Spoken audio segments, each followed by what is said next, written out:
Start कर लेते हैं। पहले मैं इंक्लाइन प्लेन के ऊपर की तरफ फेंका गया है 50√2 मीटर पर सेकेंड में। हमने कल ये पढ़ लिया था कि आप इसे एक्स एक्सिस मानते हो अलोंग द प्लेन जो डायरेक्शन है, और उससे परपेंडिकुलर डायरेक्शन को आप वाई एक्सिस मान लेते हो, ठीक है ना। फिर हम क्या करते हैं, स्पीड के कंपोनेंट्स निकाल लेते हैं। तो यहाँ पे आ जाएगा 50 अलोंग एक्स, यहाँ आ जाएगा 50 अलोंग वाई। फिर हम ग्रेविटी को भी ब्रेक कर लेते हैं, क्योंकि ग्रेविटी इस तरह से लग रही होती है हमारी जी। तो परपेंडिकुलर में कॉस वाला आता है हमेशा, पैरेलल में साइन वाला आता है हमेशा।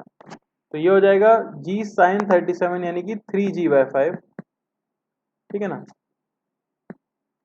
जबकि ये हो जाएगा परपेंडिकुलर वाला यानी कि 4g/5। तो ये तो आपका हो गया कितना, 8 मीटर पर सेकेंड स्क्वायर, और ये हो गया आपका कितना, 6 मीटर पर सेकेंड स्क्वायर। फिर हम क्या करते थे, किसी एक डायरेक्शन को पॉजिटिव ले लेते थे, ठीक है ना। एक्स का डेटा लिख लो, यहाँ वाई का डेटा लिख लो। एक्स का डेटा, एक्स में स्पीड कितनी है भाई, एक्स में स्पीड है 50। एक्स में एक्सेलरेशन कितना है, देखो एक्सेलरेशन नीचे की तरफ है 6 यानी -6। वाई में स्पीड कितनी है, तो वाई में स्पीड भी दिख रही है 50।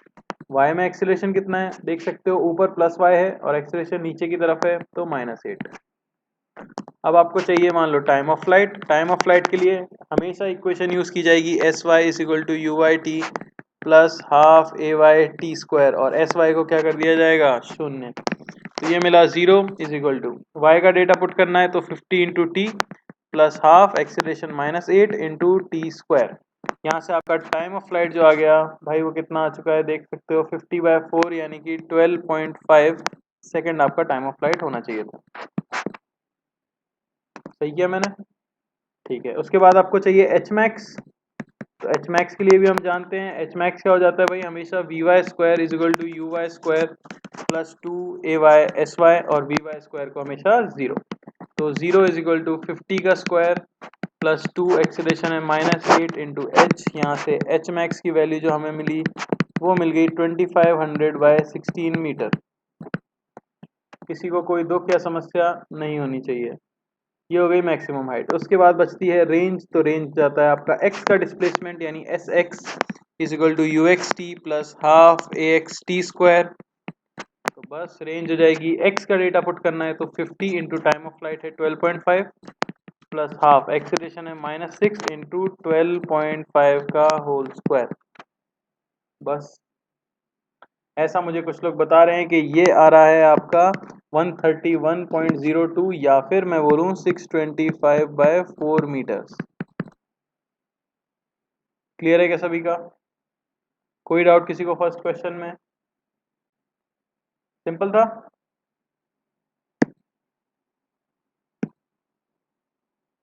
सिंपल था ना। चलो भाई सेकंड क्वेश्चन कर लेते हैं आप।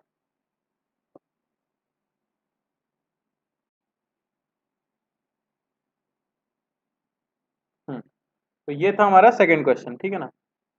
इसमें भी आपको यही तीनों चीजें बतानी थी, लेकिन इस बार प्रोजेक्शन कैसा हो रहा है, हॉरिजॉन्टल प्रोजेक्शन बोला गया है इंक्लाइंड प्लेन से। तो हॉरिजॉन्टल प्रोजेक्शन का मतलब क्या हुआ, ये एंगल 53 डिग्री है, ये लाइन हॉरिजॉन्टल के पैरेलल है, तो ये एंगल भी क्या है, 53 डिग्री है। देखो सॉल्व करने का तरीका नहीं बदलेगा। अब ये डाउन द इंक्लाइन प्रोजेक्शन था, अगर आपसे हो गया तो बहुत अच्छी बात है। यहाँ पे मुझे एक्स एक्सिस और वाई एक्सिस चुननी थी, ठीक है। अब क्योंकि बॉल इस तरफ जा रही है तो बेटर होगा कि मैं इसे एक्स एक्सिस मान लूं और इसे वाई एक्सिस मान लूं, है कि नहीं। आप उल्टा भी मानोगे ना तो भी आपका सेम ही आंसर आएगा। पर मैंने क्या है, मुझे पता है बॉल नीचे जाने वाली है तो मैंने नीचे की डायरेक्शन को पॉजिटिव मान लिया है, कॉमन सेंस है, ठीक है। यहाँ एक्स का डेटा लिख लेंगे, यहाँ वाई का डेटा लिख लेंगे। कंपोनेंट्स ले लेता हूँ मैं। स्पीड का कंपोनेंट 50 cos 53 यानी कि 30 मीटर पर सेकेंड, 50 sin 53 यानी कि 40 मीटर पर सेकेंड। ग्रेविटी का तो हमें पता ही है भाई, ग्रेविटी हमेशा अलोंग द प्लेन आ जाती है साइन वाली, यानी कि g sin 53 डिग्री यानी कि 8 मीटर पर सेकेंड स्क्वायर, और परपेंडिकुलर में आ जाती है हमेशा कॉस वाली, तो g cos 53 यानी कि 6 मीटर पर सेकेंड स्क्वायर। अब मैं यहाँ पे डेटा पुट करूंगा तो देखो x में क्या आ जाएगा, x में देखो x में स्पीड क्या दी हुई है भाई, x में स्पीड आपने दी है 30, तो ux हो गया 30। एक्सेलरेशन x में कितना है, तो आप देख सकते हो एक्सेलरेशन नीचे की तरफ है, पॉजिटिव ही डायरेक्शन में है, तो क्या आ जाएगा 8 मीटर पर सेकेंड स्क्वायर। समझ आया। सिमिलरली वाई में अगर देखा जाए तो यू वाई क्या है, यू वाई है आपका 40 मीटर पर सेकेंड, और एक्सीलरेशन वाई में कितना है, तो देखो ऊपर प्लस वाई माना है, नीचे की तरफ है तो -6 मीटर पर सेकेंड स्क्वायर। तो अंतर क्या आया, सिर्फ अंतर आया आपका कि एक्स में एक्सीलरेशन इस बार पॉजिटिव आ गया है। क्यों? क्योंकि स्पीड भी उसी तरफ दी है और ग्रेविटी भी उसी तरफ दी है, और हमने उसी डायरेक्शन को पॉजिटिव ले लिया है।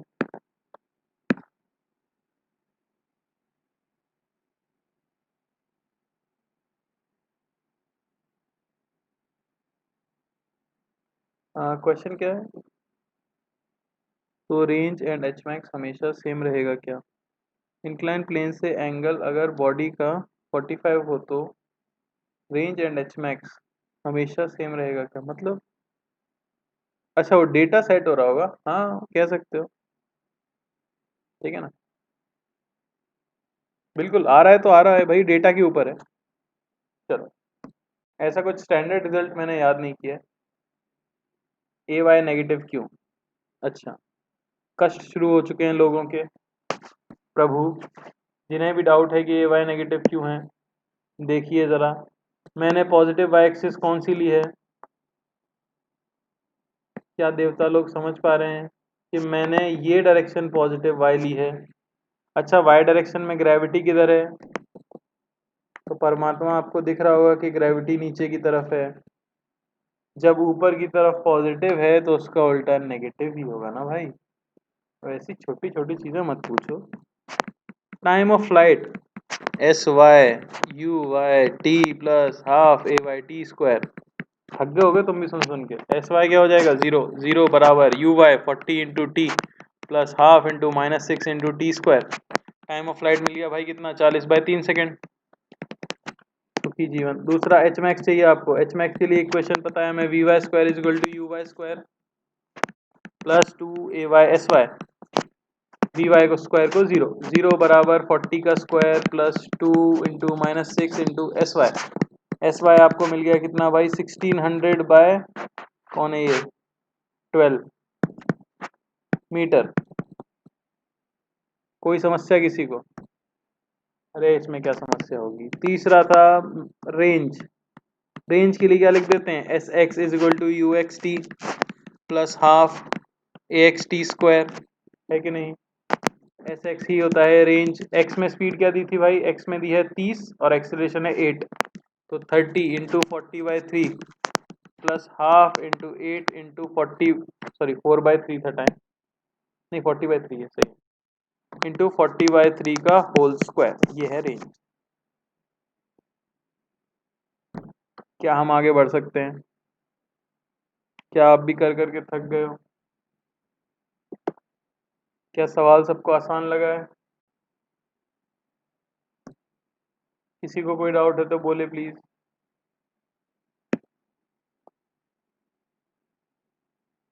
आसान है? अगर ये आसान लगा है तो फिर प्रोजेक्टाइल मोशन पूरे ही आसान है, क्योंकि ये तो इंक्लाइंड प्लेन पे है। ठीक है ना भाई? चलो,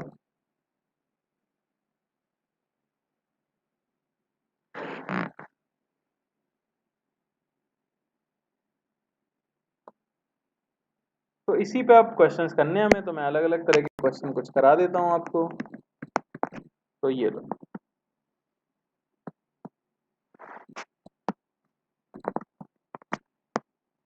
ध्यान से करें कृपया।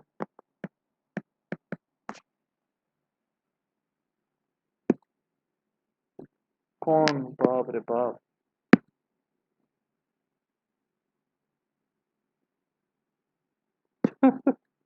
बॉक्स के अंदर भी प्रोजेक्टाइल होगा तो एक स्यूडो फोर्स लगाना पड़ेगा, वो सब आगे की बातें हैं, अभी वो सब मत सोचो। ये लो, ये वही डेटा एकदम 50 मीटर पर सेकेंड, और ये वही आपका 37 डिग्री। पहला तो मैं फॉर्मेलिटी के लिए पूछूंगा बस, time of flight, H max, range. दूसरा सवाल, एच मैक्स अबव ग्राउंड।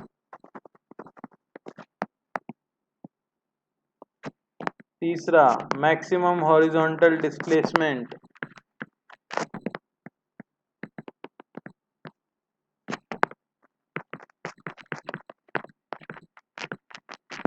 मुझे ऐसा लग रहा है कुछ लोग ये 50, चलो ठीक है, रहने दो। ठीक है, बताइए। 50 cos 37 40 sin 37 30। ग्रेविटी का इस तरफ कितना आ जाएगा? 10 sin 37। अब मैं डायरेक्टली लिख रहा हूँ 6 8 ux ax uy ay ux 40 ax -6 uy 30 ay -8। अब सब कुछ आसान है। पहली चीज टाइम ऑफ फ्लाइट चाहिए हमें, ठीक है ना। तो s y u y t plus half a y t square. S y को क्या कर दूंगा मैं? 0। तो u y 30 into T plus half into -8 into T square.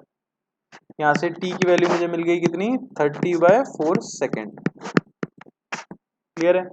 H max के लिए v y square is equal to u y square plus 2 ay, और s y ही होता है एच मैक्स। इसे हम 0 कर देते हैं। 30 का square plus 2 into acceleration -8 into H max. H max मुझे मिल गया कितना? वो मिल गया भाई 900/16 मीटर। किसी का कोई कष्ट नहीं होना चाहिए यहाँ तक। तीसरी चीज रेंज, यानी कि s x is equal to u x t plus half a x t square. तो रेंज मुझे मिल गई है, एक्स में स्पीड है 40 इंटू टाइम था 30/4 प्लस हाफ एक्सेलरेशन है -6 इंटू टी स्क्वायर। ठीक है ना।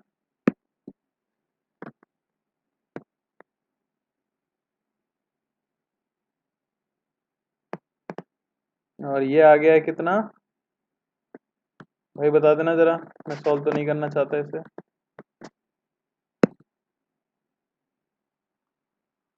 हाँ, तो ये आ गया है आपका। काफी लोगों ने अलग अलग आंसर दे दिए। सभी लोग कह रहे हैं 131.25 मीटर। ये लो। तो ये 3 पार्ट तो आपको हो ही जाने चाहिए थे। नया पार्ट क्या था भाई? वही है, वही है।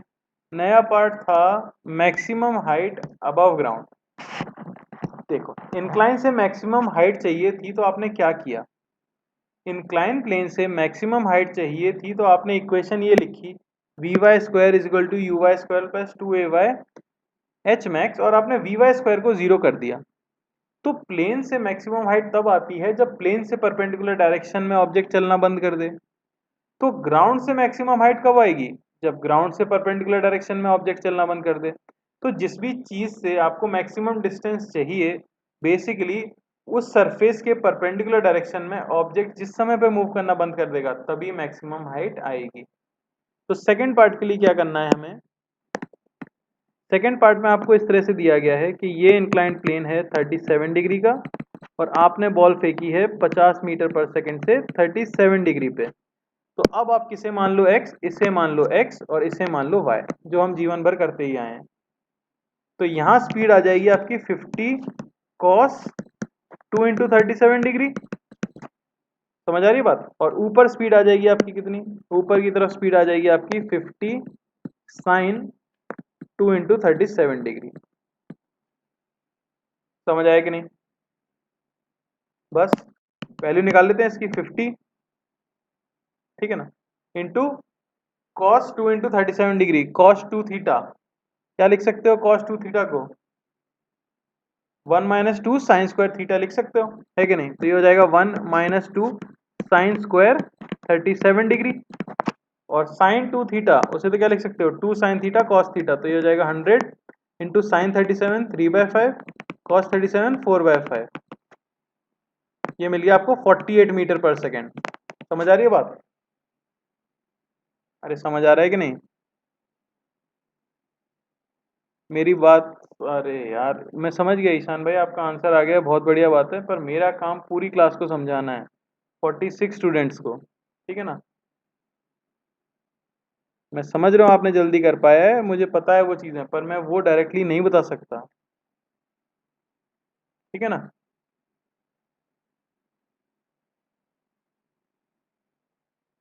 हाँ वही हम चेक करेंगे ना, टाइम ऑफ फ्लाइट से चेक करेंगे वो चीज़, तभी समझ आएगा।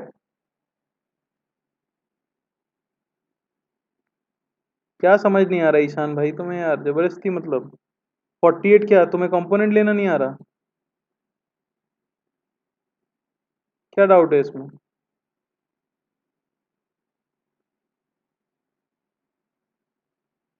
हाँ भाई 48 वाई कंपोनेंट है।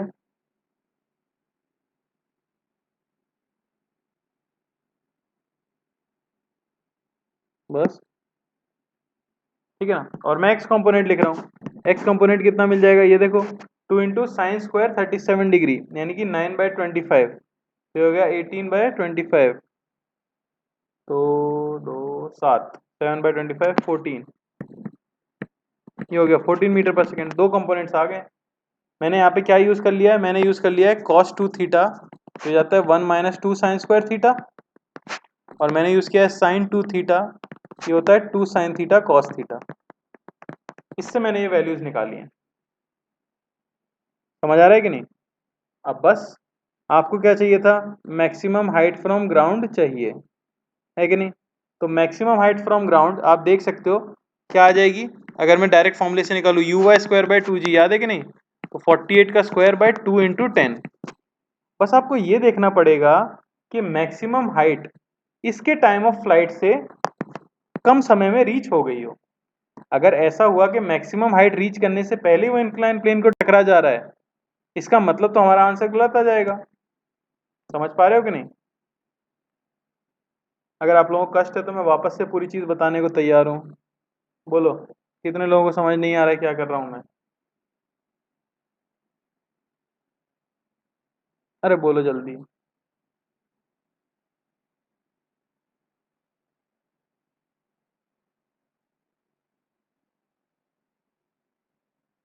चल मैं फिर से बता देता हूँ। अच्छा ये कंपोनेंट्स तक तो समझ आ गया होगा ना भाई? ये तो मैंने कुछ नहीं किया, मैथ यूज किया है बस। वैल्यू निकालनी थी तो मैंने आइडेंटिटी लगा के वैल्यू निकाल दी, इसमें तो फिजिक्स का कुछ काम ही नहीं था। अब देखो आगे क्वेश्चन क्या है आपके पास। क्वेश्चन ये है भाई आपके पास, ध्यान से देखना। ये बॉल है, आगे स्पीड दी गई है 48, सॉरी 14, आगे स्पीड दी गई है 14 और ऊपर स्पीड दी गई है 48। अगर मैं ऐसा क्वेश्चन आपको देता तो क्या आप इसकी मैक्सिमम हाइट निकाल सकते हो? इसका पाथ कैसा होना चाहिए था? इसका पाथ आप सबको पता है कि ऐसा होना चाहिए था, है कि नहीं? और यही होती है हमारी मैक्सिमम हाइट। ये तो हम पहले पढ़ चुके हैं ना भाई, यही तो ग्राउंड से मैक्सिमम हाइट होगी। तो मैंने क्या किया, मैक्सिमम हाइट कैलकुलेट की। ये क्या हो जाती थी, u/²/2g, याद है कि नहीं है? तो 48 का स्क्वायर बाय 2 × 10, ये मैक्सिमम हाइट आ गई। अच्छा मैक्सिमम हाइट कब आती थी भाई? मैक्सिमम हाइट आती थी टाइम ऑफ फ्लाइट के हाफ पे। समझ आ रहा है कि नहीं? जैसे हम 40 से ऊपर फेंकते थे तो 4 सेकंड में ऊपर 4 सेकंड में नीचे, तो मैक्सिमम हाइट कब आती थी? 4 सेकंड में। समझ आ रहा है कि नहीं? तो यहाँ पे आप देखो कि टाइम ऑफ एच मैक्स क्या है, time to reach h max above ground. तो आपको पता है वो हो जाएगा टाइम ऑफ असेंड या time of descend. Total time of flight होता है 2u/g, है कि नहीं? 2u/g, तो ऊपर जाने का टाइम क्या हो जाएगा, 48/10, यानी कि 4.8 सेकेंड। तो बॉल ग्राउंड से मैक्सिमम हाइट पे पहुंचती 4.8 सेकेंड्स में। भाई वीडियो बंद कर लो अपना, जो भी कोई मनुष्य है।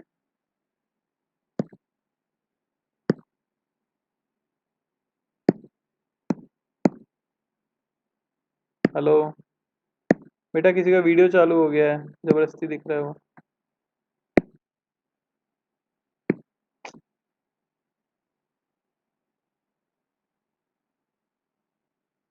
हम्म, चलो। तो मैक्सिमम हाइट पे ये पहुंचता है 4.8 सेकेंड्स में। क्लियर हुआ क्या भाई सबको? अब देखो, बात यह है कि रास्ते में बना दिया है किसी ने इंक्लाइंड प्लेन। तो अगर इंक्लाइंड प्लेन ऐसे रहा होगा तो मैक्सिमम हाइट रीच कर गया होगा, डायग्राम में देख सकते हो कि नहीं देख सकते हो? लेकिन आपका इंक्लाइन प्लेन अगर ऐसा रहा होगा तो क्या वो मैक्सिमम हाइट रीच कर पाया होगा? नहीं, उससे पहले ही प्लेन से टकरा गया। तो मुझे चेक तो करना पड़ेगा ना मैंने तो क्या किया, उसे ग्राउंड के रिस्पेक्ट में सॉल्व करना शुरू कर दिया है और मेरा टाइम आ गया है कि वो 4.8 सेकंड में अपनी मैक्सिमम हाइट पे पहुंचेगा ग्राउंड के रिस्पेक्ट में। तो अब मैं ये तो चेक करूंगा कि भाई वो वापस से इंक्लाइन पे जब टकरा रहा है, वो टाइम अगर इस टाइम से ज्यादा हुआ तो मैक्सिमम हाइट रीच कर जाएगा, पर इससे कम हुआ तो पहले ही मोशन खत्म हो गया ना, तो फिर तो मैक्सिमम हाइट वाला पॉइंट रीच ही नहीं कर पाया, है कि नहीं। तो मैं वही देख लेता हूं। अब हमें पता है कि टाइम ऑफ फ्लाइट आया है 30/4 सेकेंड, यानी कि 7.5 सेकेंड। तो पूरा टाइम ऑफ फ्लाइट है 7.5 सेकेंड, यानी बॉल दोबारा से इंक्लाइन को टकराएगी 7.5 सेकेंड में, और ग्राउंड से मैक्सिमम हाइट कब आएगी 4.8 सेकेंड में। तो क्या मैक्सिमम हाइट रीच हो पाई होगी, बताओ भाई, क्या रीच कर पाया होगा ये मैक्सिमम हाइट को। हाँ, कर पाया होगा, 4.8 सेकेंड पे ही कर गया है वो तो, है कि नहीं। तो बस मैक्सिमम हाइट रीच हुई है इसका मतलब, तो हम क्या कह देंगे कि मैक्सिमम हाइट फ्रॉम ग्राउंड क्या है, यही है जो हमारा आंसर आया था। अच्छा, अगर नहीं आया होता तो, मान लो कि ये टाइम कम आ गया होता तो फिर ऑब्वियस था कि जितनी भी हाइट पे जाके वो टकरा रहा है, जहां मोशन खत्म हो रहा है, वही तो हाईएस्ट पॉइंट होगा, होगा कि नहीं होगा, समझ आया कि नहीं। वही तो आपका क्या होगा, हाईएस्ट पॉइंट होगा। बस, अब तो आसान है। रेंज बताना तो बहुत ही आसान था, हॉरिजॉन्टल रेंज बतानी है अगर आपको, हॉरिजॉन्टल में कितना चला, तो वो तो हम जानते हैं, एक्स में अब कोई एक्सेलरेशन नहीं है, स्पीड है मेरी 14, और कितनी देर के लिए बॉल हवा में है, बॉल हवा में है 7.5 सेकेंड्स के लिए, मीटर। कितने लोगों को समझ आया और कितने लोगों को समझ नहीं आया भाई।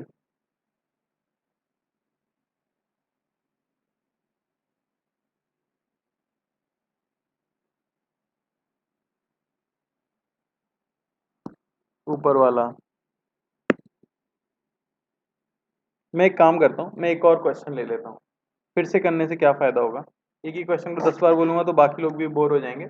हम इसी पार्ट पे फोकस करके, अच्छा ये 3 पार्ट में तो किसी को कोई डाउट नहीं है ना, इन इसमें डाउट नहीं है ना किसी को, पहले क्वेश्चन में, पहले क्वेश्चन में किसी को डाउट नहीं है, थर्ड क्वेश्चन में किसी को डाउट नहीं है। हॉरिजॉन्टल डिस्प्लेसमेंट जो बताना था, हॉरिजॉन्टल डिस्प्लेसमेंट तो क्या हो गया, सिंपली एक्स में स्पीड इंटू जितनी देर के लिए हवा में है। इसमें किसी को दिक्कत नहीं है ना। फर्स्ट और थर्ड में किसी को अगर डाउट है तो अभी बोले, मैं एक और क्वेश्चन दूंगा, उसमें हम सिर्फ सेकंड पार्ट सॉल्व करेंगे। चलो, तो वही शुरू कर लेते हैं।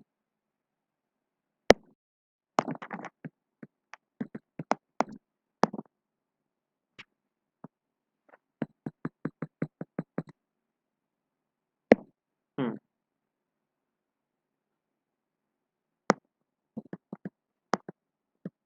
ये मान लो 30 डिग्री है, और ये आपने फेंक दिया, क्या ले लूँ मैं बताओ,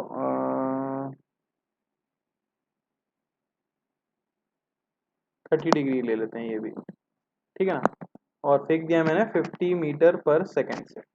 तो आपको बताना है एच मैक्स अबव ग्राउंड, और दूसरा मैक्सिमम हॉरिजॉन्टल डिस्प्लेसमेंट।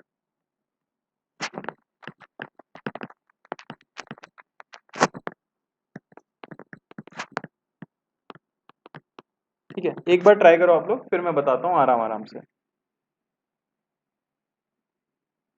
और जो लोग प्रैक्टिस करना चाहते हैं वो लोग time of flight, maximum height और रेंज भी निकाल लो चाहो तो, फ्रॉम इंक्लाइन।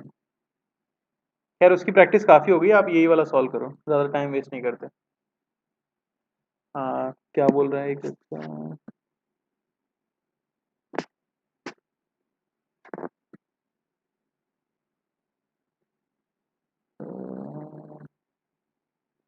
अनंत, अनंत तुम बहुत ज़्यादा चिंता कर रहे हो,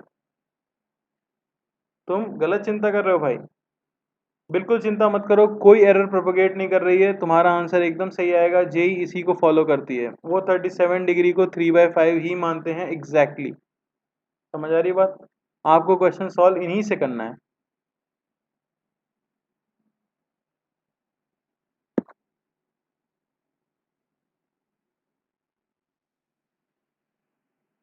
वही बेटा, मैं वही बता रहा हूँ आपको सॉल्व करने का तरीका, अभी मैं इंक्लाइन को ध्यान ही नहीं दे रहा हूँ इंक्लाइन के ऊपर, जब भी आपसे ग्राउंड वाला क्वेश्चन आए ना, अरे वही बात है, it can not reach ground, बात सही है, पर मैं आपको मेथड बता रहा हूँ करने का। आप इंक्लाइन को भूल जाओ कुछ देर के लिए, ठीक है ना। मैंने ये कर लिया, अपना डायग्राम इस तरह से बना लिया इंक्लाइन को हटा के। तो अब देखो स्पीड, तो आपको पता है कि स्पीड कहाँ कहाँ दी गई है। एक्स में स्पीड दी गई है, कितनी हो जाएगी 50 cos 60 डिग्री यानी कि 25 मीटर पर सेकेंड। और y में स्पीड क्या आ जाएगी 50 sin 60 डिग्री यानी कि 25√3 मीटर पर सेकेंड। इतना क्लियर है क्या सभी को? हाँ भाई, मैक्सिमम हाइट जो आती है ग्राउंड से, मैक्सिमम हाइट कब आती है? तो मैक्सिमम हाइट आती है t/2 पे, टाइम ऑफ फ्लाइट के हाफ पे।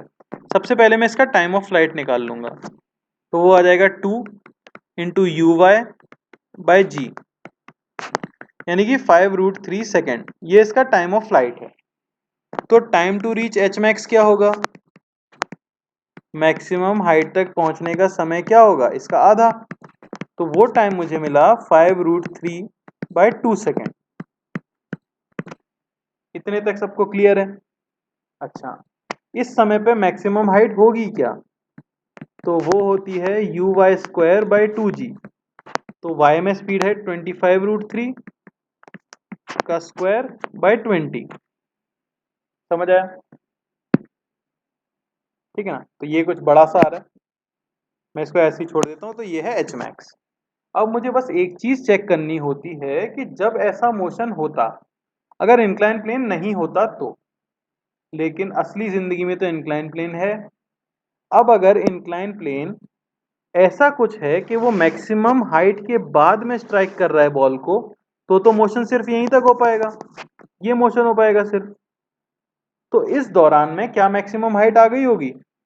हाँ आ गई होगी, आपको दिख रहा है ये पॉइंट रीच हो चुका है, तो मैक्सिमम हाइट आ गई होगी। इसी की जगह मेरा इंक्लाइन अगर इस तरह का होगा, तो क्या मैक्सिमम हाइट रीच हो पाएगी? नहीं, मोशन यहीं पे सीज हो जाएगा, तो मैक्सिमम हाइट नहीं रीच हो पाई होगी। और यही हाइट आपकी मैक्सिमम हाइट होगी। बस मैं यही चेक करता हूं। तो ये करने के लिए क्या होना चाहिए? अगर इंक्लाइन प्लेन पे इसका time of flight maximum height reach करने से ज्यादा है, तो ये बाद में जाके इंक्लाइन को टकराएगा, तो मैक्सिमम हाइट रीच हो चुकी होगी। लेकिन अगर इंक्लाइन प्लेन का time of flight maximum height reach करने के टाइम से कम है, इसका मतलब ये पहले ही इंक्लाइन प्लेन से टकरा गया, तो मैक्सिमम हाइट नहीं आ पाई होगी। तो मुझे बस यही चेक करना होता है। तो time of flight on incline निकाल लेते हैं। वो निकालने के लिए क्या करेंगे? तो यहाँ आ जाएगा 50 cos 30 डिग्री यानी कि 25√3 एक्स में स्पीड और वाई में स्पीड 25। अच्छा, ग्रेविटी के कंपोनेंट्स, तो यहाँ आता है जी साइन 30 डिग्री यानी कि 5, G cos 30 degree 5√3। Time of flight कैसे निकालते हो आप? तो वो तो सिंपली हो जाता है क्या, एस वाई स्क्वायर, उस इक्वेशन से हम यूज करने वाले हैं, है कि नहीं।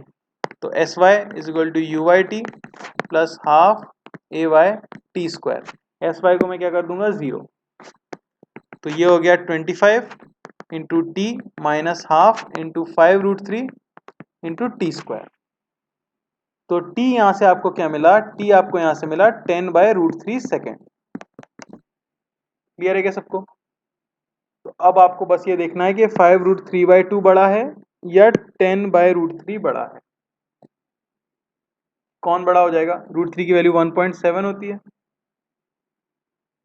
ठीक है ना। तो ये 5 पॉइंट समथिंग आ रहा है और ये आपका आ रहा है, लगभग सेम ही आ रहा है, ठीक है ना। तो अगर आप कैलकुलेट करोगे एग्जैक्टली तो आपको पता लगेगा t 10/√3 जो है वो बड़ा है 5√3/2 से।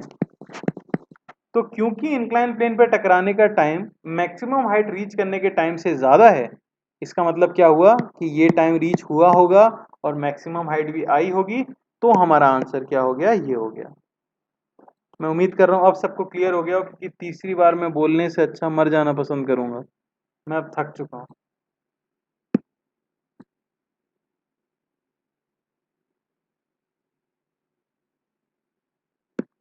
ठीक है ना। अगर टाइम नहीं होता तो मैं ये रेंज तो निकाल ही चुका हूँ अलोंग द इंक्लाइन, है कि नहीं। तो मैं ये वाली हाइट निकाल लेता थीटा से। अरे आप, ये है ना ऐसे इंक्लाइन आपका, आपको पता है कि यहीं पे मोशन सीज हो गया, तो यही तो मैक्सिमम हाइट हुई, तो मैं ये हाइट तो सीधे सीधे निकाल सकता हूँ ना, रेंज निकाल लूंगा। ये थीटा मुझे पता ही होगा, तो मैं मैक्सिमम हाइट निकाल लूंगा। क्लियर है सबको? क्लियर है भाई? अरे अब तो अनंत बह गए भावनाओं में। चलो, अच्छा इसमें रेंज निकालनी थी तो वो तो सबसे आसान सवाल होता है। हॉरिजॉन्टल रेंज की बात की जाए, ठीक है ना, हॉरिजॉन्टल रेंज की बात की जाए तो वो एक्स में speed 25 into time of flight, जो हम निकाल चुके हैं 10/√3 मीटर। अरे नहीं मालिक, प्रताप जी आप कह रहे हो रेंज ऑन इंक्लाइन प्लेन और हॉरिजॉन्टल रेंज सेम है क्या? नहीं, ये है इंक्लाइन प्लेन की अलोंग रेंज, ये जो ए से मैंने लिखा है, और ग्राउंड के अलोंग बी है ये जो मैंने लिखा है। दोनों सेम कैसे हो जाएंगी? ट्रायंगल नहीं दिख रहा तुम्हें? हाँ ईशान, बिल्कुल, एक सवाल को करने के 100 तरीके हैं। रेंज में इंक्लाइन क्यों नहीं कंसिडर करते? अरे उसकी जरूरत नहीं, कर लो। उसके लिए फिर आपने ये मैक्सिमम हाइट निकालनी, मतलब ये रेंज निकालनी पड़ेगी, उसका कॉस थीटा कंपोनेंट लेना पड़ेगा, उससे भी कर सकते हो इंक्लाइन प्लेन से। पर लॉजिकली कर रहे हैं ना हम तो, एक्स में स्पीड पता है कितनी देर के लिए हवा में है, ये पता है, तो सीधे सीधे आप क्या कर सकते हो, बता सकते हो। ठीक है ना? क्या हम आगे बढ़ जाएं? थोड़े आसान सवालों पे आते हैं, ये काफी मुश्किल मुश्किल होते जा रहे हैं, तो दुखी हो गए होंगे कुछ लोग, तो एक आध हलवा सवाल हो जाए। तो ये लो,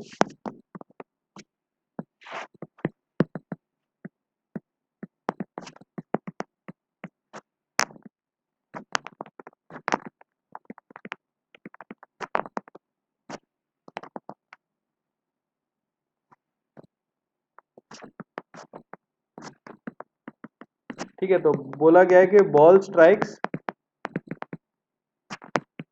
plane b orthogonally, find we.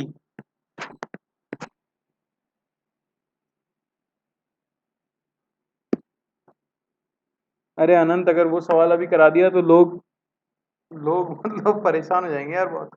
करेंगे वो क्वेश्चन, सारे क्वेश्चन करेंगे, अच्छे क्वेश्चन, एडवांस के क्वेश्चन हम तब करते हैं जब चैप्टर खत्म हो जाए। तब तक लोगों को प्रैक्टिस तो करने दो अभी सादा सवालों की भी। ये तो बहुत ही आसान सवाल है, सिंपल है, काफी सिंपल है। एक इंक्लाइन से बॉल को फेंका है, दूसरे इंक्लाइन पे गिरती है ऑर्थोगोनली, यानी कि 90 डिग्री पे, ठीक है, तो आपको इसकी स्पीड बतानी है। ऑर्थोगोनल यानी कि परपेंडिकुलर।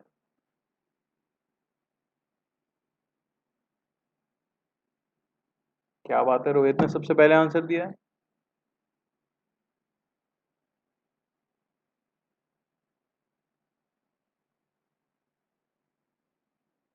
आनंद, तुम बता रहे हो कि पूछ रहे हो?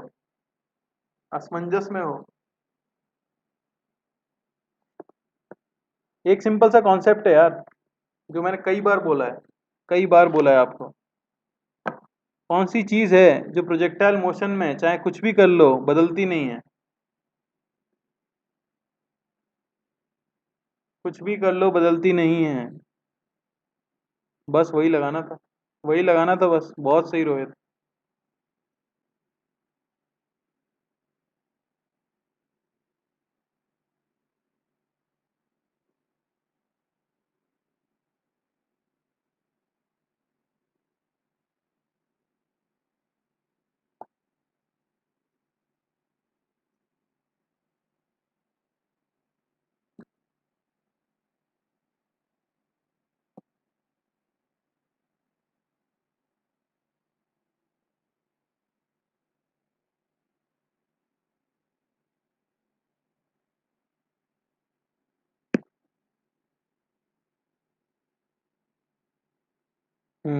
बिल्कुल।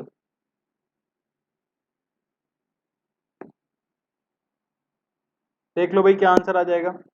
इकलौती चीज जो कि नहीं बदलती है प्रोजेक्टाइल मोशन में वो है हॉरिजॉन्टल वेलोसिटी। तो इस समय पे भी जो एक्स में स्पीड है v1 में अगर बोल दूं, वही स्पीड यहाँ पर होनी चाहिए v2। हॉरिजॉन्टल स्पीड इसलिए नहीं बदलती क्योंकि ग्रेविटी हमेशा y में लगती है।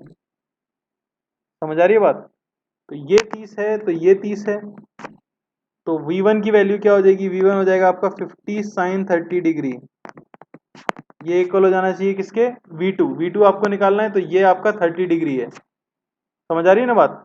तो V2 है आपका V cos 30 डिग्री। तो यहाँ से आपको V क्या मिल गया? V मिल गया 50 tan 30 डिग्री, जो 1/√3 होता है। तो 50/√3 मीटर पर सेकेंड, ये आपका आंसर है। ठीक है ना? अरे क्लियर हुआ कि नहीं? ये तो आसान था।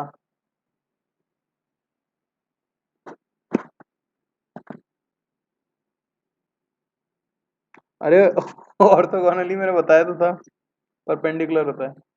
ठीक है, साधारण था, बस ये चीज याद रखनी थी कि एक्स में स्पीड कभी नहीं बदलती है।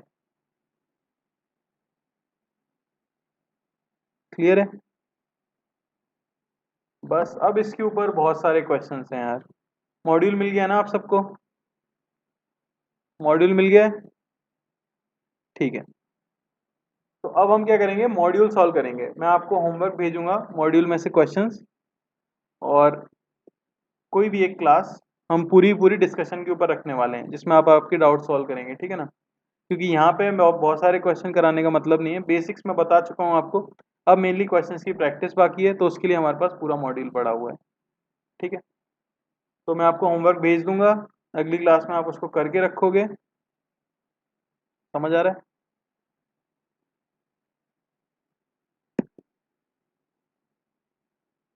ठीक है। हाँ हाँ। हाँ, ट्रायंगल वाला क्वेश्चन बहुत अच्छा है, इसलिए मैं उसे यहाँ नहीं बताना चाह रहा हूँ। वही ना कि एक साइड से फेंका है, टॉप मोस्ट पॉइंट को टच करके दूसरी साइड गिरता है। अच्छा क्वेश्चन है वो। हो गया तुमसे? बहुत बढ़िया यार। मॉड्यूल से फोन में आंख में दर्द होता है? यार मेरी सोचो यार, मैं तो पढ़ा पढ़ा के थक गया, मेरी तो आंखें ही बाहर आने वाली हैं ऐसा लग रहा है।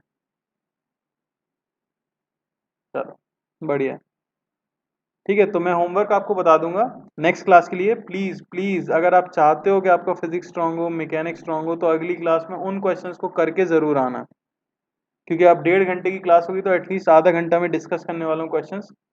और फिर हम एक सेपरेट क्लास रखेंगे। एक वीक में मैं सोच रहा हूँ कि एक क्लास पूरी की पूरी डिस्कशन के लिए रखी जाए, जिसमें कि सिर्फ अच्छे वाले क्वेश्चन जो डाउट्स लायक हैं उनको हम क्लास में डिस्कस करेंगे, और बहुत सिंपल जो होंगे उनका मैं आपको सॉल्यूशन पर्सनली भेज दूंगा। ठीक है ना? क्लियर है क्या सबको? होमवर्क बेटा, अभी तो मेरे को मॉड्यूल खोलना पड़ेगा ना, और लैपटॉप तो यही है, इस पर तो मैं पढ़ा रहा हूँ। चिंता क्यों कर रहे हो? ग्रुप में हो ना, ग्रुप में मिल जाएगा होमवर्क।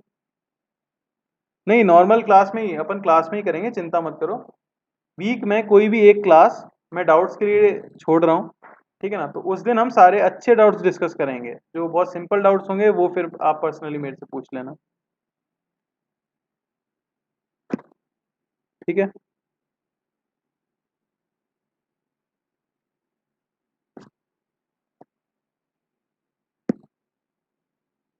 हाँ, उतने ही करने जितना मैं दे रहा हूँ। चाहो तो आप सारे ट्राई कर सकते हो, पर जो क्वेश्चंस मैं बोल रहा हूँ एटलीस्ट वो तो आपको ट्राई करने ही करने। मैं कोशिश करूंगा मैं रिपीटेटिव क्वेश्चन ना दूं एक जैसे। ठीक है? मिल जाएगा होमवर्क, आपको समझ आ जाएगा। तो प्रताप बोल रहे हैं सर, क्वेश्चन था कि प्रोजेक्टाइल मोशन में वाई एक्सिस का स्पीड का ग्राफ क्या होगा? तो भाई v y is equal to u y plus a y into t. Gravity नीचे लगती है, तो v y is equal to u y minus g t. Straight line है नेगेटिव स्लोप के साथ। तो वी टी का ग्राफ बनाओगे अगर, तो नेगेटिव स्लोप के साथ आपकी एक स्ट्रेट लाइन बनेगी, और यू से स्पीड घटती रहेगी, कुछ इस तरह से हो जाएगा ग्राफ। ठीक है ना? चलो,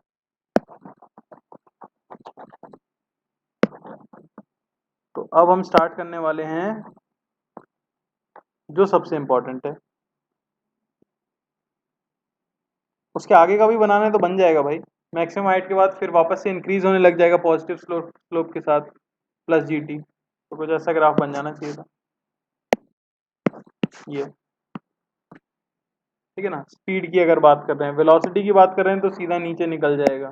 डिपेंड करता है कौन सा क्वेश्चन है। यश को क्या डाउट है भाई? अनम्यूट किया जाए। बेटा ये रिलेटिव में पढ़ेंगे ना अपन, time of collision of two projectiles, minimum separation between two projectiles. Trace जो तुम पूछ रहे हो वो अभी अपना आएगा, वही शुरू करने की कोशिश कर रहा हूँ मैं। सबसे ज़रूरी पार्ट जो है जिससे कि हमें बहुत हेल्प मिलती है पूरी फिजिक्स के अंदर, वो है रिलेटिव मोशन। ठीक है, अनम्यूट कर देता हूँ मैं। बोलो भाई। River boat problem, rain man problem, और ये दो प्रोजेक्टाइल्स की प्रॉब्लम, ये सब उसी में आती है, रिलेटिव। हम्म। बोलो।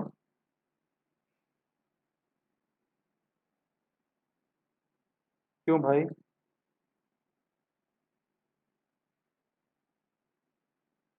हाँ है। अरे मेरे भाई, यहाँ स्पीड असलियत में वी दी, मैंने मिटा दिया, ये क्या हुआ? हाँ, तो देखो, यहाँ असलियत में स्पीड क्या दी गई थी भाई? आपको 50 दी गई है। उसका हॉरिजॉन्टल कंपोनेंट क्या आएगा? v1 आएगा कि नहीं आएगा? अरे आएगा कि नहीं आएगा, बोलो। तो v1 लिख दिया 50 साइन 30 डिग्री। इसमें दिक्कत है क्या? या v1 50 cos 60 डिग्री लिख दो, सेम ही बात है। और यहाँ पे स्पीड आपको दी कितनी गई है? v, तो इसका ही तो कंपोनेंट लोगे ना, असली स्पीड तो ये है। उसका कंपोनेंट कितना आ जाएगा? cos 30 degree, v cos 30 degree. संतुष्ट नहीं लग रहे हो तुम? अरे ऐसे ही मत मानो, समझ आए तो बोलो ठीक है। ऐसे छोटे छोटे डाउट्स गड़बड़ कर देंगे, बोलो क्या दिक्कत है? बताओ।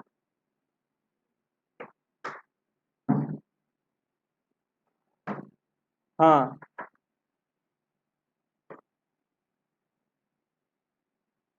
हम्म। ये 30 मिल गया ना भाई, ये 60 मिल गया। तो 50 का कंपोनेंट इस डायरेक्शन में कितना बताओगे? 50 cos 60 नहीं बताओगे? अरे 50 cos 60, और इसका कंपोनेंट इधर कितना बताओगे हॉरिजॉन्टल में? v cos 30 बताओगे। दोनों को इक्वल कर दिया।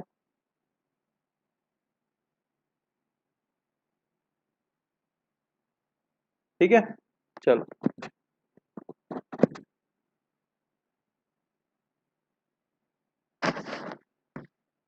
क्वेश्चंस काफी सारे हैं आपके मॉड्यूल में, डिस्कस करेंगे तो प्रैक्टिस अच्छे से हो जाएगी, ठीक है ना?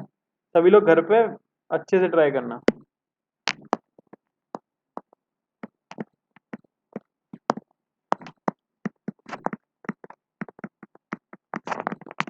ठीक है, तो अब हम शुरू करने वाले हैं रिलेटिव मोशन। तो ये यार बहुत इंपॉर्टेंट है, ध्यान रखना, बहुत ज्यादा इंपॉर्टेंट है रिलेटिव मोशन।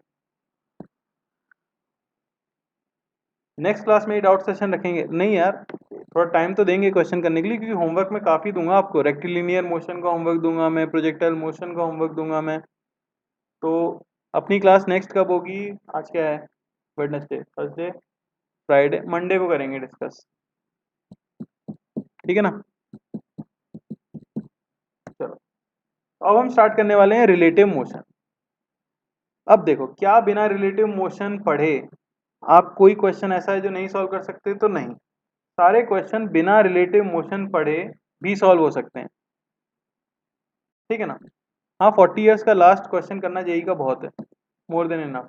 ठीक है, तो रिलेटिव मोशन बिना पढ़े भी आप काइनेमेटिक्स का हर क्वेश्चन कर सकते हो। बस रिलेटिव मोशन क्या करेगा, उन क्वेश्चंस को जल्दी सॉल्व करवा देगा और इजीली सॉल्व करवा देगा।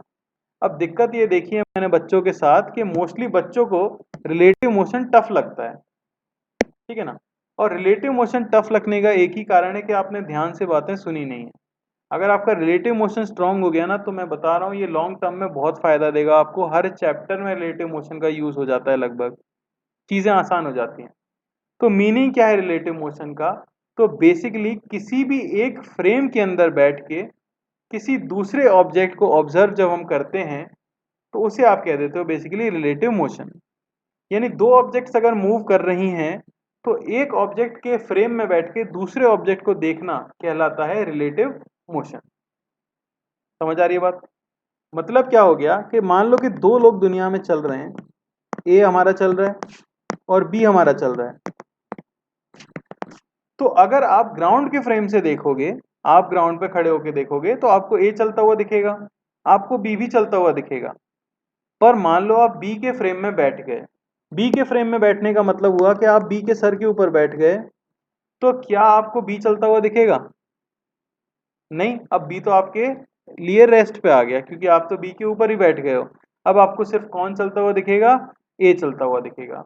तो ऐसे जब हम किसी एक ऑब्जेक्ट के रिस्पेक्ट में दूसरी ऑब्जेक्ट का मोशन स्टडी करते हैं तो उसे हम क्या कह देते हैं? रिलेटिव मोशन कह देते हैं।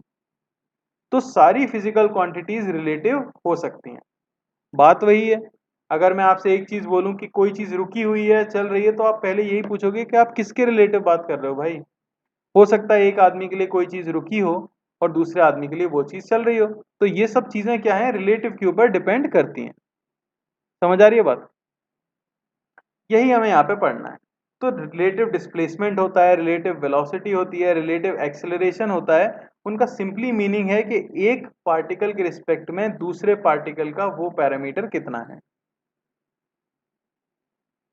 क्या ये जरूरी है कि फ्रेम ऑफ रेफरेंस मोशन में हो? बिल्कुल जरूरी नहीं है भाई। आप ग्राउंड पे खड़े थे तब भी आप रिलेटिव मोशन ही देख रहे थे, ठीक है ना? तब आप ग्राउंड के रिलेटिव देख रहे थे। समझ आ रही बात? अरे सब रिलेटिव हो सकता है भाई, बिल्कुल सब रिलेटिव हो सकता है, ठीक है। तो चलो इसी के ऊपर देख लेते हैं। तो बेसिकली आप क्या कह दोगे रिलेटिव मोशन को? The motion of one object with respect to other, with respect to other. समझ आई ना बात? Is called relative motion.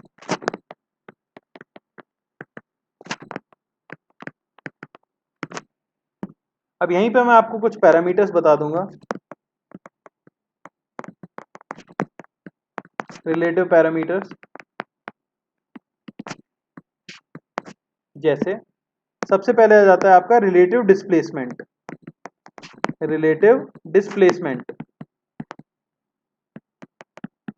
ध्यान से सुन लेना। दो लोग थे हमारे पास, वही ए और बी, ए और बी। ए अपने जीवन में आगे बढ़ा 100 मीटर, बी अपने जीवन में आगे बढ़ा 50 मीटर। तो क्या आप मुझे बता सकते हो कि displacement of A with respect to b क्या होगा? बस सबने आंसर दे दिया है। इसका मतलब ये टॉपिक बड़ा ही आसान होने वाला है, कुछ मुश्किल है ही नहीं इसमें। आपको साफ दिख रहा है कि जमीन से देखने पे ए चला 100 मीटर, जमीन से देखने पे बी चला 50 मीटर। अगर आप बी के ऊपर बैठ जाओ तो आपको बी तो चलता दिखा नहीं। तो फाइनली इन दोनों के बीच की दूरी कितनी थी? 50 मीटर। तो हमें क्या लगेगा? ए कितना चला? 50 मीटर चला। यानी पहली चीज, तो जिस चीज के रिस्पेक्ट में आप मोशन को स्टडी करते हो, यानी जिसका आपने विद रिस्पेक्ट टू लिया है, उसे आप कंसिडर करते हो रेस्ट पे, इज कंसिडर्ड एट रेस्ट। ये याद रखना। अच्छा, अब वेक्टर फॉर्म में अगर दिया जाए क्वेश्चन तो उसका भी फॉर्मूला समझ लो। अगर इस तरह से कहीं पे लिखा गया है एस ए बी, तो इसका मीनिंग होता है displacement of A with respect to b. यानी आप किसके ऊपर बैठे हुए हो? ए के ऊपर या बी के ऊपर? कहीं पे भी एस ए बी लिखा हुआ है तो उसका मतलब क्या है? Displacement of A with respect to b. तो आप किसके ऊपर बैठे हो? आप बी के ऊपर बैठे हो। आपके लिए बी हमेशा कैसे रहेगा? रेस्ट पे रहेगा। तो इसके लिए हमारे पास आ जाता है s a b is equal to s a minus s b with respect to ground. ये फॉर्मूला आपको याद रखना है। Displacement of A with respect to b हो जाएगा displacement of A with respect to ground minus displacement of B with respect to ground. अब मैं यहाँ ग्राउंड को रेफरेंस ले ले रहा हूँ, इसलिए मैंने यहाँ पे ये लिख दिया है कि S A G S B G, पर ऐसा कोई जरूरी नहीं है। आप किसी भी एक पॉइंट को रेफरेंस मान सकते हो और उसके रिस्पेक्ट में लिख सकते हो। जैसे देखो यहाँ पर, ये मैंने क्या किया था, यहाँ पे 100 मीटर और 50 मीटर कैसे बताया? जब मैंने इसको स्टार्टिंग पॉइंट माना है कि नहीं, तो मैंने ग्राउंड के रिस्पेक्ट में किया है। पर मान लो क्या होता कि आप यहाँ पे स्टार्टिंग पॉइंट मानते तो फिर आप उसके हिसाब से डिस्प्लेसमेंट लिखते, है कि नहीं? तो आप तो बस ये याद रखो फॉर्मूला कि displacement of A with respect to B simply होगा displacement of A minus displacement of B किसी एक कॉमन पॉइंट के अबाउट। समझ आ रही बात? अबाउट अ कॉमन पॉइंट,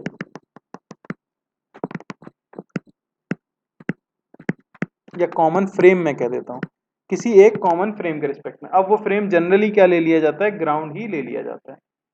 इसमें किसी को कोई दिक्कत है क्या?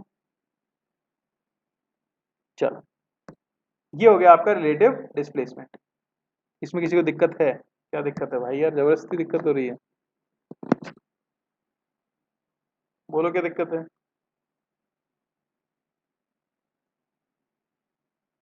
हेलो, बोलो भाई। हाँ बोलो बोलो।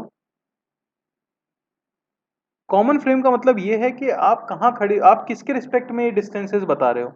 ये जो डिस्प्लेसमेंट होगा ना एस ए, ये किसी के रिस्पेक्ट में तो होगा, कहीं तो आपने ओरिजिन लिया होगा, तो वो दोनों का उसी से बताना है। ऐसा नहीं कि आपने देखा कि ए जो है 100 मीटर चला था इस पॉइंट से, बी जो है 50 मीटर चला है इस पॉइंट के रिस्पेक्ट में, तो वो गड़बड़ हो जाएगी। आपका कोई कॉमन होना चाहिए, जैसे यहाँ पे ग्राउंड कॉमन है। समझ आ रहा है?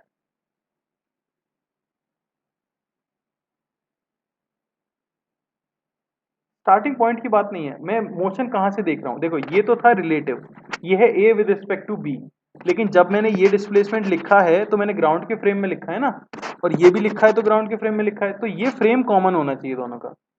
ऐसा नहीं हो कि इसका आपने ग्राउंड के रिस्पेक्ट में लिखा था और दूसरे का आपने किसी चलती हुई लिफ्ट के रिस्पेक्ट में लिखा था और आप चाहो कि आंसर आ जाए, तो नहीं आएगा। समझ आ रहा है? ठीक है। ग्राउंड एक फ्रेम है, तो उसे आप रुका हुआ मानते हो। आप ग्राउंड पर कोई एक पॉइंट कंसिडर कर सकते हो अपना रेफरेंस पॉइंट। हाँ बेटा रोहित, हम ग्राउंड को रेस्ट पे मान लेते हैं, ठीक है ना। हमारी स्टडीज के लिए हम ग्राउंड को रेस्ट पे मानते हैं। और किसी को कोई डाउट है? आदित्य तुमको कोई डाउट है भाई? Hello, hello. अरे आदित्य भाई कोई डाउट है क्या? हैंड रेज कर रखा है तुमने। चलो ठीक है। तो ये हो गया आपका क्या, रिलेटिव डिस्प्लेसमेंट। क्लियर है? इस पर मैं एक बहुत सिंपल सा क्वेश्चन कराऊंगा और सिर्फ एक ही कराऊंगा, क्योंकि यहाँ मैं सिर्फ आपको वेक्टर की प्रैक्टिस कराना चाह रहा हूँ। तो ए moves from 2, 3, 4 to 0, -1, 2 and B moves from 1, 1, 1 to -2, 3, 4। तो आपको बताना है displacement of B with respect to A. बताइए। ठीक है ना। आई कैप जे कैप आपको दिया हुआ है, एक्स एक्सिस आई कैप है, वाई एक्सिस आपका जे कैप है।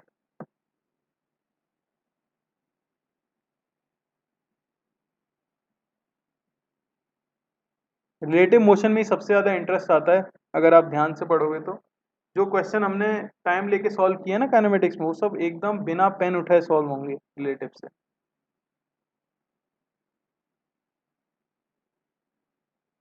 Displacement of B with respect to A आपको बताना है।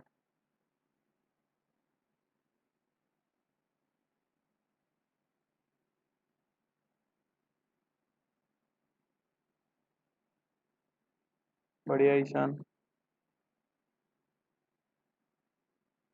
श्रेष्ठ का भी आया है, तुम दोनों का अलग आ रहा है भाई, ईशान और श्रेष्ठ। किसी एक को चेक करना होगा। और अब आया है अनंत का, उनका तीसरा आंसर आया है।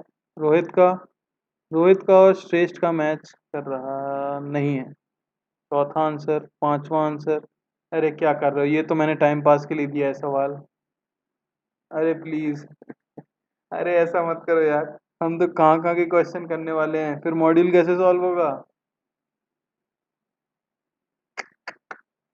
अरे यार गलत आंसरों से भर गई पूरी चैट।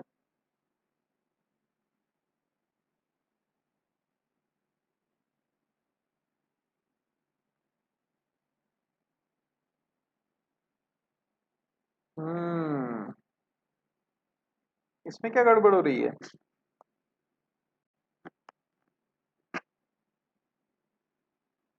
देखते हैं भाई किसका गलत है।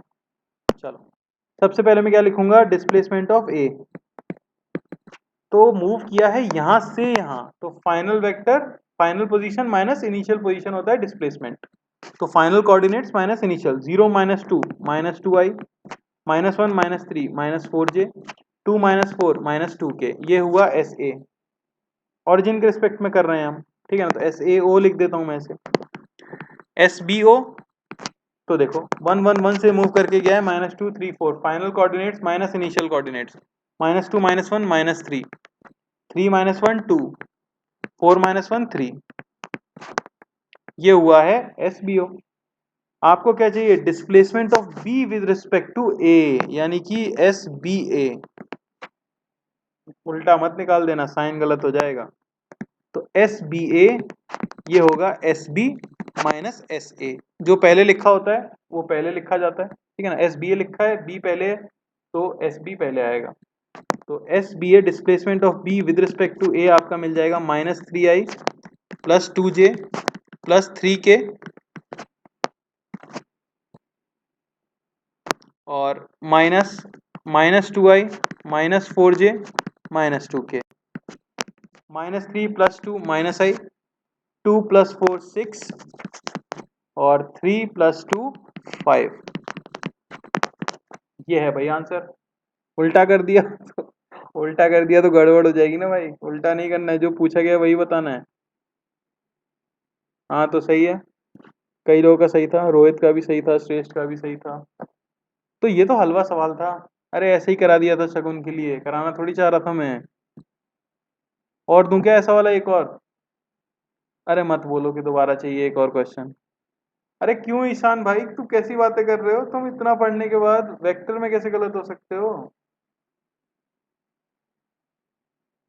अभी अच्छा, चिंता की बात नहीं है, अभी रिलेटिव डिस्प्लेसमेंट किया है, सेम रिलेटिव वेलोसिटी करेंगे, सेम रिलेटिव एक्सीलरेशन करेंगे, चिंता क्यों कर रहे हो? तो आपको रिलेटिव डिस्प्लेसमेंट का मीनिंग समझ आ गया होगा, ठीक है। अगली चीज जो पैरामीटर हमें देखना है वो है रिलेटिव वेलोसिटी।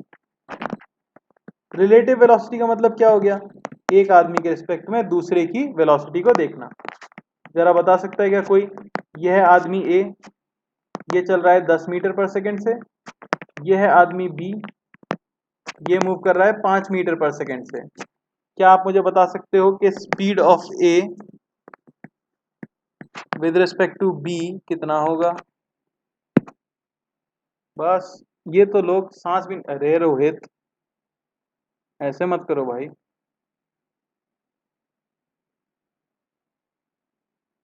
अरे कितना साधारण है, तुम भाग रहे हो 10 से, तुम्हारा पड़ोसी भाग रहा है 5 से, तो तुम उसके रिस्पेक्ट में कितने से भाग रहे हो?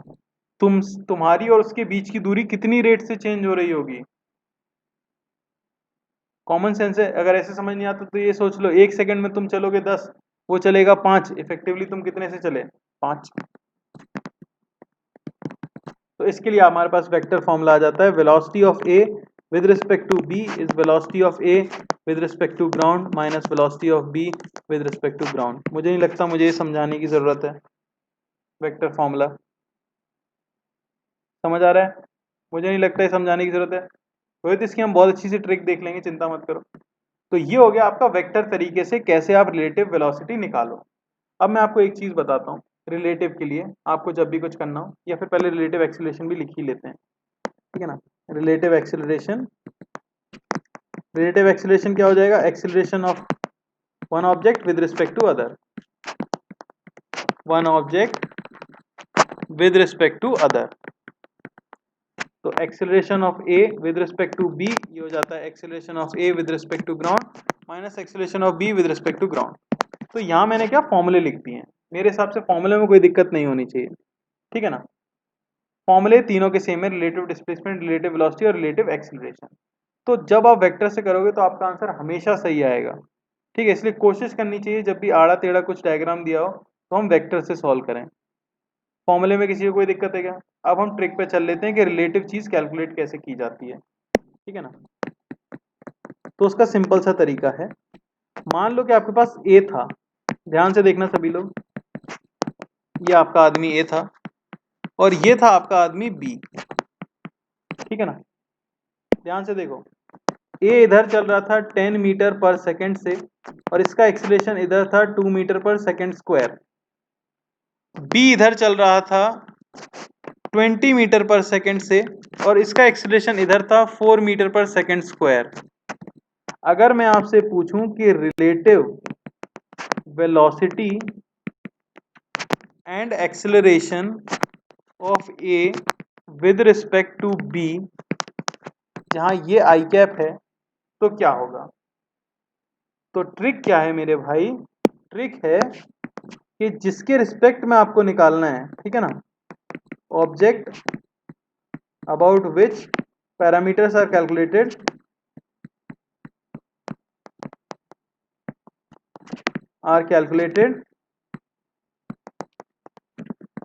is assumed at rest, ठीक है ना, and negative of its parameters is added in the other object, ये तो हो गया, अंग्रेजी में लिख दिया मैंने, ठीक है ना, बस स्टाइल मारने के लिए। हिंदी में मतलब हुआ कि भाई जिसके रिस्पेक्ट में मोशन देखना है ना, उसे रोक दो और उसका जो भी पैरामीटर हो, वेलोसिटी, एक्सीलरेशन, उसे उल्टा करके, रिवर्स करके सामने वाले में जोड़ दो। तो ऐसा मुझे अगर करना होगा तो देखो जरा, ये आपका ए है, ये आपका बी है। किसके रिस्पेक्ट में देखना है मुझे? मुझे ये देखना है विद रिस्पेक्ट टू बी। तो मैं क्या करूंगा, बी को तो रोक दूंगा। अच्छा, ए का पैरामीटर क्या क्या दिया हुआ है? 10 मीटर पर सेकेंड और 2 मीटर पर सेकेंड स्क्वायर। इसका पैरामीटर था यहाँ पे 20 और यहाँ पे 4 मीटर पर सेकेंड स्क्वायर। तो इसके पैरामीटर को उल्टा करके जोड़ना है। तो ये 20 से लेफ्ट में जा रहा था, तो मैं इधर 20 राइट में जोड़ दूंगा। ये 4 मीटर पर सेकेंड स्क्वायर से राइट में जा रहा था, तो मैं यहाँ पे 4 मीटर पर सेकेंड स्क्वायर लेफ्ट में जोड़ दूंगा। तो इफेक्टिवली आप कह सकते हो कि velocity of A with respect to b क्या आ जाएगी? देखो, आगे 10 से चल रहा है और आगे 20 से भी चल रहा है, 30 मीटर पर second i cap. Acceleration of A with respect to b, देखो एक्सीलरेशन आगे 2 है, पीछे 4 है, तो इफेक्टिवली पीछे 4 है, तो -2 मीटर पर सेकेंड स्क्वायर आई कैप।